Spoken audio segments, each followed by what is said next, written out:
भारत में अनेक ऐसे मंदिर हैं जिनके रहस्य आज तक अनसुलझे हैं। आज हम आपको बता रहे हैं मध्य प्रदेश में स्थित महाकाल की नगरी उज्जैन में काल भैरव मंदिर की ऐसी महिमा जो किसी चमत्कार से कम नहीं है।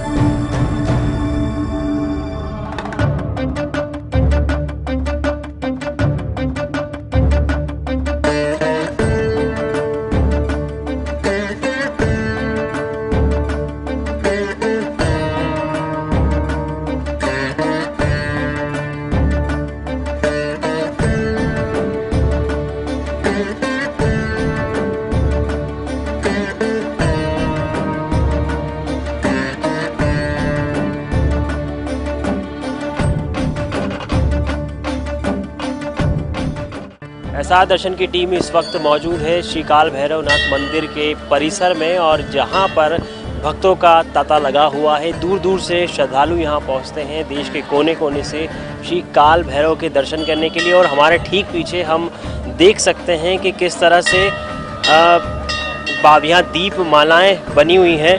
और जैसा कि उज्जैन के हरसिद्धि माता मंदिर में भी दीप स्तंभ बने हुए हैं, जहां पर श्रद्धालु अपनी मन्नतों के पूरे होने पर दीप जलवाते हैं, उसी तरह से श्री काल भैरव के मंदिर में भी ये एक दीप स्तंभ बना हुआ है, जहां पर मनोकामना पूरी होने के बाद बाबा की आराधना में दीपक लगाए जाते हैं। और ऐसी मान्यता है कि यहाँ श्री काल भैरव को शराब प्रसाद में चढ़ाई जाती है। उनका जो प्रसाद है वो शराब है। और अभी इस वक्त हम जो देख रहे हैं यहाँ पर तैयारी, एक भक्त है, सेवक हैं जो यहाँ ऊपर चढ़े हुए हैं और दीपों की तैयारी कर रहे हैं। किस तरह से शाम को जब आरती का वक्त होगा, बाबा की आराधना में इन दीपों को प्रज्वलित किया जाएगा, जो एक बहुत ही मनोरम दृश्य यहाँ देखने को मिलता है, जिसे देखने के बाद दूर दूर से आए भक्तों को एक बहुत ही अद्भुत अनुभूति का एहसास होता है, जिसके लिए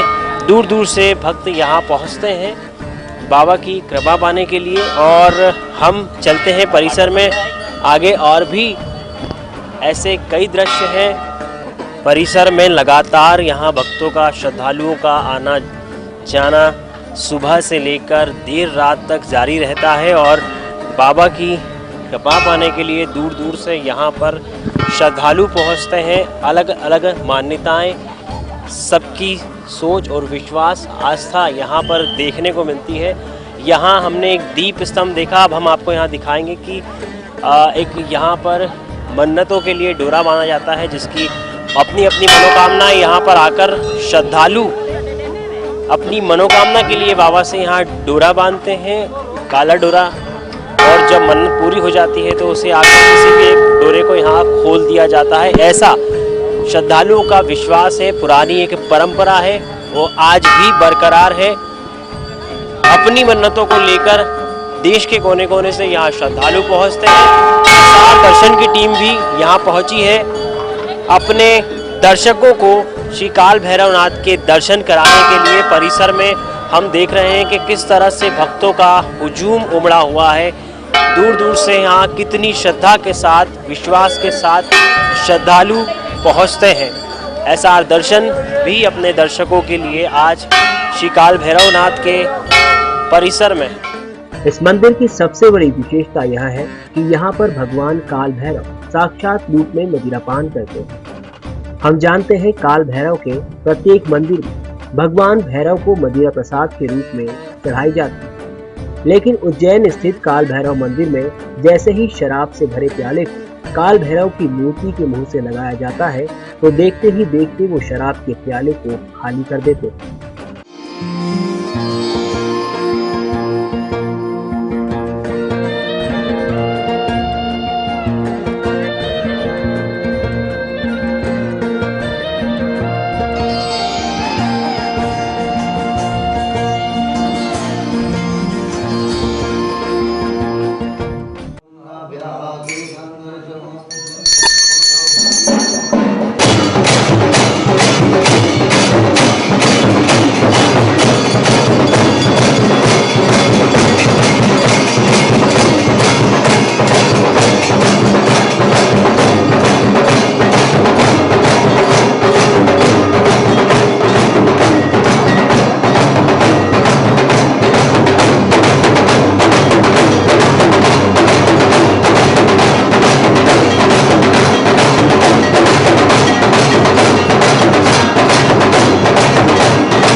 ब्रह्मचारी कलित कपाले कुंडले दंडपाणे सर्वतो सुखकारी भैरव भावहारी विविधो रास विलास विलासितां नवदोरदोदपराक्रमादां सततां सततं स्मरे अमरकामलनेत्रं च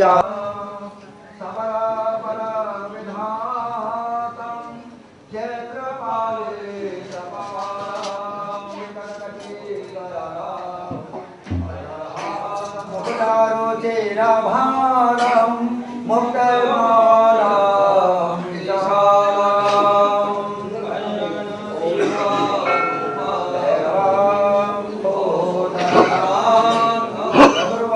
दासो भगां श्रीवात्सलक्ष्मं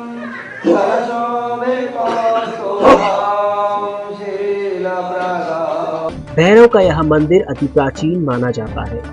यह एक वाम मार्गी तांत्रिक मंदिर है। वाम मार्ग के मंदिरों में मांस, मदिरा, बलि, मुद्रा जैसे प्रसाद चढ़ाए जाते हैं।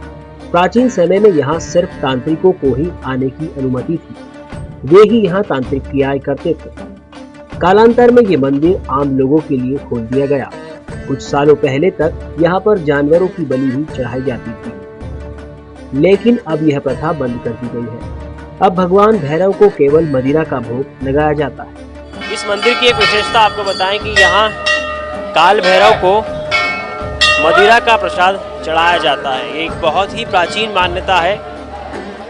यहाँ काल भैरव का प्रसाद मदिरा होती है और भक्त यहाँ प्रसाद के रूप में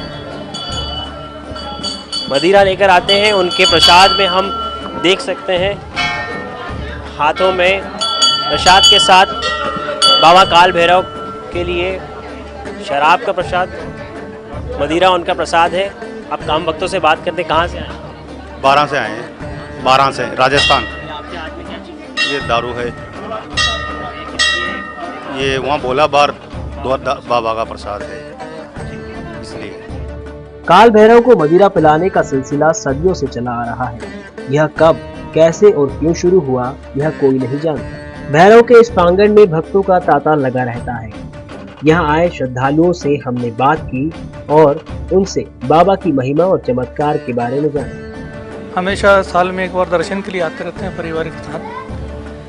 बहुत ही पुरातत्व नगरी है, इसका अपना महत्व है। यहाँ पे महाकाल बाबा की कृपा और काल भैरव बाबा की कृपा बरसती है और कुंभ के इस महापर्व पे इस दर्शन का एक बहुत ही महत्व है। बहुत अच्छा स्थान है। बहुत अच्छा। मैं करीब 15 साल से यहाँ आ रहा हूँ और हर वर्ष आने का प्रयास करता हूँ। बहुत अच्छा लगता है, बहुत सुख शांति मिलती है, कृपा प्राप्ति होती है भगवान की। हरदा जिला टिमरनी से आए हैं।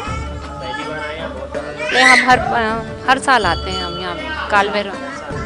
बहुत अच्छा लगता है हमको यहाँ पर आकर। भगवान प्रसाद ग्रहण करते तो हमें चमत्कार सा लगता है कि भगवान ऐसे मूर्ति, कोई भी और भगवान तो ऐसे प्रसाद को ग्रहण नहीं करते हैं, पर काल भैरव प्रसाद को ग्रहण करते हैं तो हमें बहुत अच्छा लगता है उनको यहाँ पर प्रसाद देकर। मैं अभी मनमाड़ महाराष्ट्र नासिक डिस्ट्रिक्ट से जी पहली बार ही आ रहा हूँ। बहुत ही अच्छा लग रहा है। पहली बार मैंने देखा कि भगवान को एक शराब चढ़ाई जा रही है प्रसाद में, और हाँ वो भगवान भी ग्रहण कर रहे हैं। चमत्कार तो लग रहा है। मन्नत मांगी या दर्शन ही किए? नहीं, मैंने जस्ट दर्शन किए एक जी। हाँ बिल्कुल रखता हूँ। मुझे बहुत अच्छा लगा। मैं महाराष्ट्र से आया हूँ, नासिक डिस्ट्रिक्ट से आया हूँ। मुझे ये पता चला पहले कि यहाँ पे ऐसा ऐसा होता है, तो मैंने वो हिसाब से ही सब फॉलो किया। मुझे अंदर जो देखा वो बहुत अच्छा लगा कि वो कटोरी में लेके खुद पिलाते और वहाँ पे वो होता भी है। वो बहुत अच्छा लगा। हाँ, देखने के लिए मिला उसको।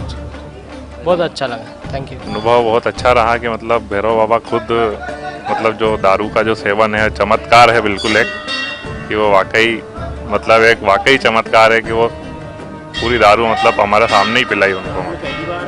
नहीं, मैं दूसरी बार आया हूँ। और आगे फिर आऊँगा। बाकी बहुत वाकई मतलब एक सच्चाई है ये, मतलब जिसको आज तक कोई भी नहीं जान पाया। क्योंकि मैं ब्राह्मण हूँ, लेकिन मैं देखा चमत्कार वास्तव में है। हाँ, अच्छा लगा। अद्भुत बात, बिल्कुल आएंगे, क्यों नहीं, भगवान बुलाएंगे जरूर आएंगे। और काल भैरव भी तो कालों के महाकाल के गण हैं, तो वहाँ यहाँ आके तो कुछ मिलेगा ही।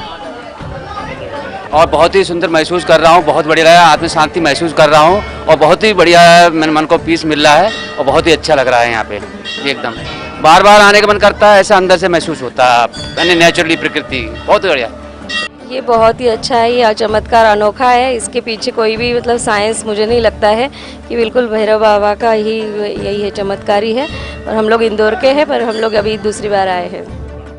मंदिर में शराब चढ़ाने की गाथा भी बेहद दिलचस्प है। यहाँ के पुजारी बताते हैं कि स्कंद पुराण में इस जगह के धार्मिक महत्व का जिक्र है। इसके अनुसार चारों वेद के रचयिता भगवान ब्रह्मा ने जब 5वें वेद की रचना का फैसला किया तो उन्हें इस काम से रोकने के लिए देवता भगवान शिव की शरण में गए। ब्रह्मा जी ने उनकी बात नहीं मानी। इस पर शिव जी ने क्रोधित होकर अपने तीसरे नेत्र से बालक बटुक भैरव को प्रकट किया। इस उग्र स्वभाव के बालक ने गुस्से में आकर ब्रह्मा जी का 5वां मस्तक काट दिया। इससे लगे ब्रह्म हत्या के पाप को दूर करने के लिए वह अनेक स्थानों पर गए, लेकिन उन्हें मुक्ति नहीं मिली। तब भैरव ने भगवान शिव की आराधना की। शिव ने भैरव को बताया कि उज्जैन में शिप्रा नदी के तट पर ओखर शमशान के पास तपस्या करने से उन्हें इस पाप से मुक्ति मिलेगी। तभी से यहाँ काल भैरव की पूजा हो रही है। कालांतर में यहाँ एक बड़ा मंदिर बन गया है। मंदिर का जीर्णोद्धार परमार वंश के राजाओं ने करवाया था। महाकाल की उज्जैनी में इस समय हम काल भैरव मंदिर में हैं। जी हाँ, वे काल भैरव जिसे आम तौर पर सबसे पहले तंत्र के नाम से जाना जाता है। कई सारी बातें हैं, आस्थाओं के लिए तो आसमान भी छोटा है, लेकिन कुछ प्रश्न मन के ऐसे हैं जिसमें रह रह करके बातें उठती हैं कि वो ईश्वर जो स्वयं कुछ नशा पाले तो कैसा, या अगर ईश्वर को वो नशा लगता है तो मैं कर लूं तो मैं जुदा कैसा, और अगर नशे में मैं ईश्वर का साक्षात्कार कर पा रहा हूं तो फिर होश में आने की जरूरत क्या, बेहोश ठीक या बाहोश ठीक। इस समय हम पंडित जी के साथ हैं। पंडित जी, सादर प्रणाम करता हूं। चतुर्वेदी जी, आपको आपका एसआर दर्शन में बहुत बहुत स्वागत है। आपको भी। एक मन की जिज्ञासा सबसे पहले तंत्र को लेकर। तंत्र के लिए कहते हैं यह क्षेत्र विशेष रूप से भगवान भैरव का। एक बात भगवान भैरव के लिए और तंत्र के लिए पर्टिकुलर ये काल भैरव का क्षेत्र, आप क्या कहेंगे? ठीक, बिल्कुल ठीक है।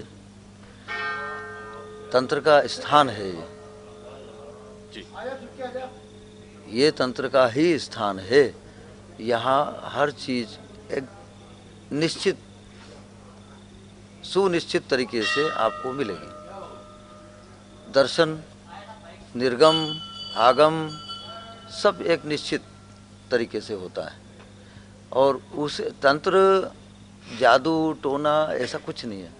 तंत्र अगर आप सरल भाषा में पूछे तो तंत्र का अर्थ होता है उपाय जी, जिसमें ज़्यादा कुछ करना नहीं पड़े। उन उपायों के द्वारा हम ईश्वर की आराधना करें, उसको बोलते हैं तांत्रिक पूजा।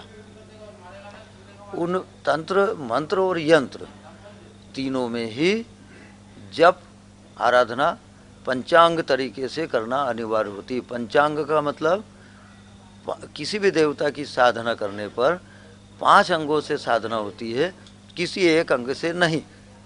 पहला अंग मंत्र, दूसरा उन देवता का स्तोत्र, तीसरा उस देवता का हृदय, या उसको रहस्य भी बोला जाता है, हृदय या रहस्य। चौथा सहस्त्र नामावली अथवा अष्टोत्तर शतनाम स्तोत्र। ऐसे विभिन्न प्रकार के जो स्तोत्र हैं, कवच हैं, कवच भी उस पंचांग में सम्मिलित है। ये सब तरीके से किसी देवता की साधना करने पर वो परिपूर्ण मानी जाती है और उसी को पंचांग उपासना कहते हैं।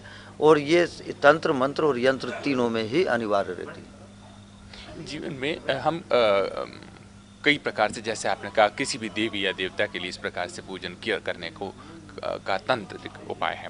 कई प्रकार की समस्याओं से मनुष्य जूझता है, कई प्रकार की उसके भी भ्रांतियाँ, उसके अपने अनुभव हैं। कुछ में वो जैसे कहा कि कुछ जल्दी अपनी यात्रा करना चाहता है तो तंत्र का उपयोग करता है, कुछ भ्रांतियाँ भी हैं। आप क्या कहेंगे? कोई क्या करता है इससे फर्क नहीं पड़ता है, इससे कोई अंतर नहीं पड़ता है। लेकिन फिर शॉर्टकट को अपनाने में क्या दिक्कत? नहीं, शॉर्टकट को अपनाने में देखिए ये सब साधना के विषय हैं। साधना हृदय से होती है, उसमें एकाग्रचित्त होना और उस देवता के प्रति उतनी आसक्ति, उस देवता के प्रति उतना लगाव और उस देवता के प्रति इतनी श्रद्धा। कितनी श्रद्धा कि मैं अपनी आंखों से देख रहा हूँ कि आपने काले कलर की जर्किन पहनी, 10 लोग देख रहे हैं आपने काले कलर की जर्किन पहनी। अगर मैं शास्त्र में देखता हूँ कि ना ये गलत है, ये तो रेड कलर है, तो मुझे क्या करना चाहिए? मुझे ये मानना चाहिए कि मेरी आंखें गलत हो सकती है और जो लोग कह रहे हैं वो भी गलत हो सकते हैं, परंतु मेरे शास्त्र में जो लिखा है वही सही है। श्रद्धा उतनी होना चाहिए उस देवता के ऊपर, वो आएंगे ही, वो हमारी रक्षा करेंगे ही। उसमें कहीं भी किसी भी प्रकार से कितना भी मिनिमम कोई भी परसेंटेज इस प्रकार का नहीं होना चाहिए, जैसे कि कभी न तो जी, यानी बिनु पद चले सुने बिनु काना। बिल्कुल। जब ऐसी स्थिति है तो फिर जीवन की समस्याओं को से उबारने के लिए जब प्रार्थना से ही हमने सब चीज़ों को माना, फिर ये तंत्र के माध्यम से जाने की स्थितियाँ, ये भ्रांतियाँ जनमानस में भ्रांतियाँ नहीं है, ये प्रोसेस है। देखिए, एको ब्रह्म बहुधा वदंती, कई प्रकार से भगवान को बोल देते हैं हम, परंतु वो है एक ही, उसी के बारे में बोला जाता है विभिन्न प्रकारों से। इस जीवन में बहुत सारे संकट निवारण के लिए, बहुत सारे भौतिक आवश्यकताओं के लिए, बहुत सारे हमारे इस सामाजिक सरोकार से हम बने, चूँकि हम रिलेशनशिप संसार में रहते हैं, समाज में रहते हैं, तो हमको सोचाचार, आचरण की शुद्धता, सदाचार, ये जो बातें हैं, इसके अनुसार हम हमारे महर्षियों ने उन कठिनाइयों से लड़ने के लिए बहुत सारी विधियां, मंत्रों का अनुसंधान, विनियोग जो छोड़ते हैं अपन ने, विश्वामित्र ऋषि ही गायत्री छंदः, इस प्रकार से इत्यादि जो हम विभिन्न मंत्रों के विभिन्न विनियोग छोड़ते हैं, ये वही है कि उनके प्रति हम धन्यवाद। उन महर्षियों ने अनुसंधान करके मंत्रों की रचना की है और वो संसार के हित में उपयोग की जाना चाहिए। और उनके जप जपांतर हवन इत्यादि जो विभिन्न प्रकार के कर्म जो लिखे हुए हैं, उनके द्वारा हम ईश्वरीय कृपा को प्राप्त करते हैं और ये उनके रास्ते हैं।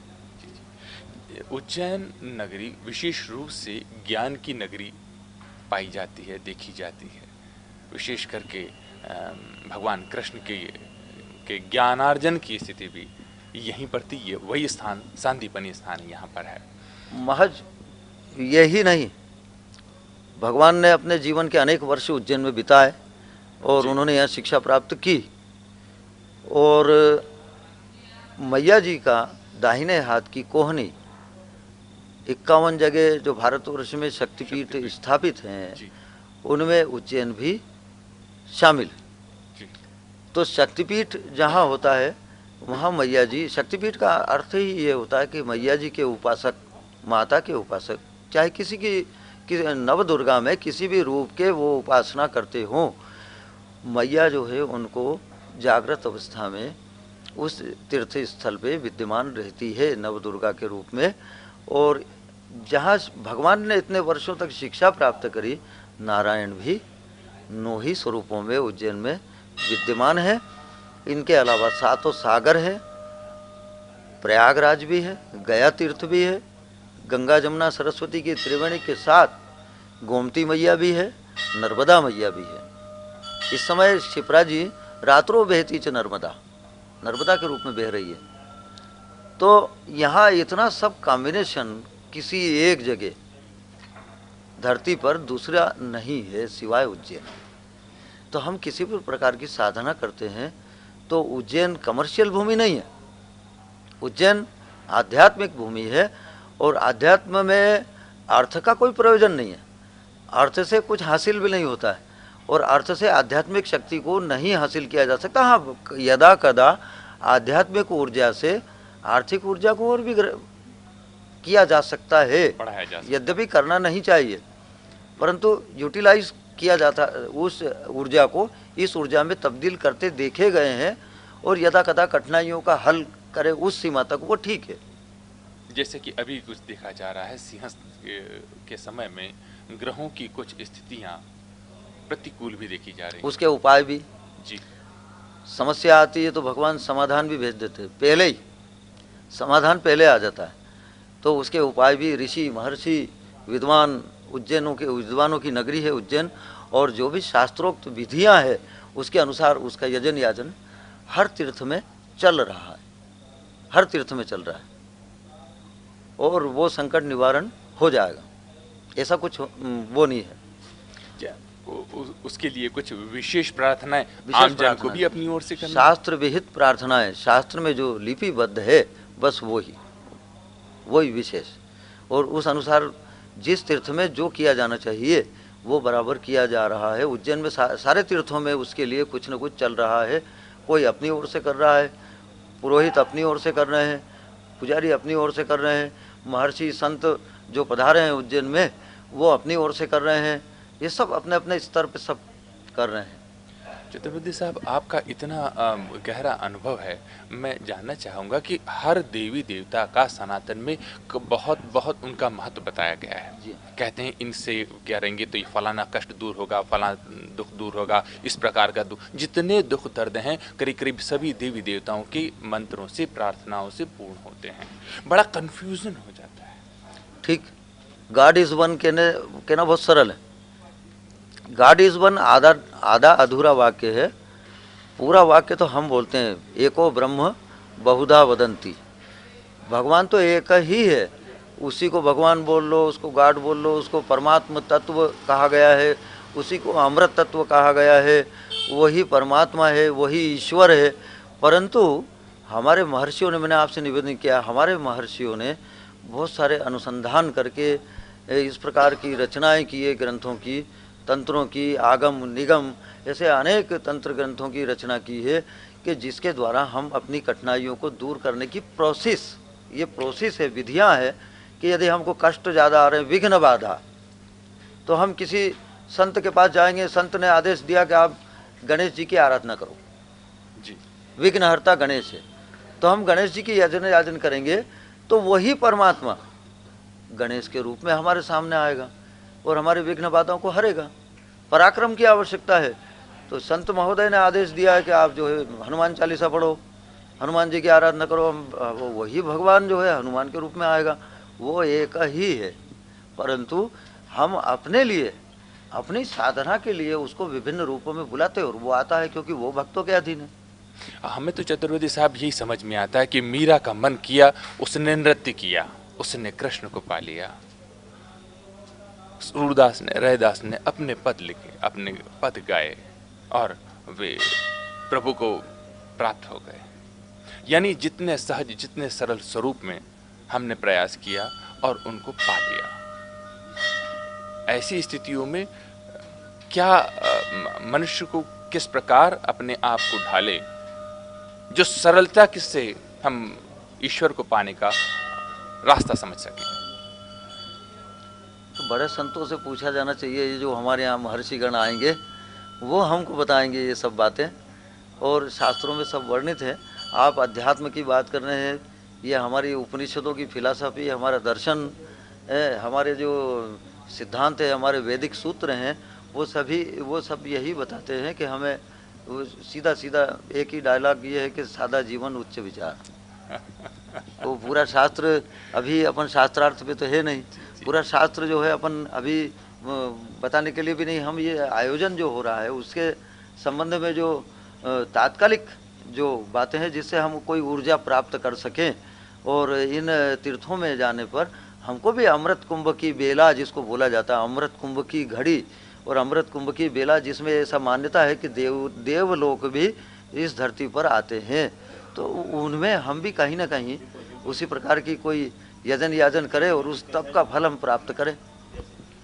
यानी बिनु पद चले सुने बिनु गाना, कर बिन कर्म करे विधि नाना, आनन रहित सकल रस भोगी, बिनु वाणी बक्ता बड़ जोगी।